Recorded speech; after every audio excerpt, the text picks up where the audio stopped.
নির্বাচন কমিশনের অনুরোধে বিএনপির চেয়ারপারসন তারেক রহমানের উত্তরাঞ্চল সফর স্থগিত করা হয়েছে। ৯ জানুয়ারি রাতে দলের স্থায়ী কমিটির বৈঠকের পর এক সংবাদ ব্রিফিংয়ে বিএনপির মহাসচিব মির্জা ফখরুল ইসলাম আলমগীর এই তথ্য জানান। এর আগে দলটির স্থায়ী কমিটির বৈঠকে ভারপ্রাপ্ত চেয়ারম্যান তারেক রহমানকে চেয়ারম্যান হিসেবে দায়িত্ব দেওয়া হয়। সংবাদ ব্রিফিংয়ে বিএনপির মহাসচিব বলেন, নির্বাচন কমিশনের অনুরোধে তারেক রহমানের উত্তরাঞ্চলের জেলাগুলোতে সফর স্থগিত করা হয়েছে। আগামী ১১ জানুয়ারি থেকে তার এই সফর করার কথা ছিল।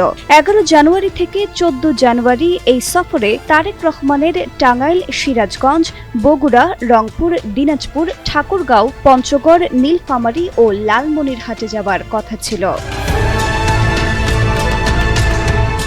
মির্জা ফখরুল বলেন, আগামী ১১ জানুয়ারি থেকে তারেক রহমানের মাওলানা আব্দুল হামিদ খান ভাসানী ও শহীদ আবু সাইদ সহ অন্যান্য শহীদদের প্রতি শ্রদ্ধা জানানোর জন্য এবং কিছু পারিবারিক দায়িত্ব পালনের জন্য দেশের উত্তরাঞ্চলের কয়েকটি জেলা সফরের সিদ্ধান্ত নেওয়া হয়েছিল। কিন্তু এই ব্যাপারে নির্বাচন কমিশনের অনুরোধে বিএনপি চেয়ারপারসনের এই সফর স্থগিত ঘোষণা করা হয়েছে।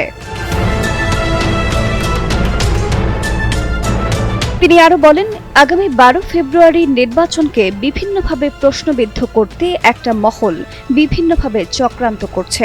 বিভিন্ন জায়গায় রাজনৈতিক দলের নেতাদের, বিশেষ করে বিএনপির কয়েকজন নেতাকে গুলি করা হয়েছে।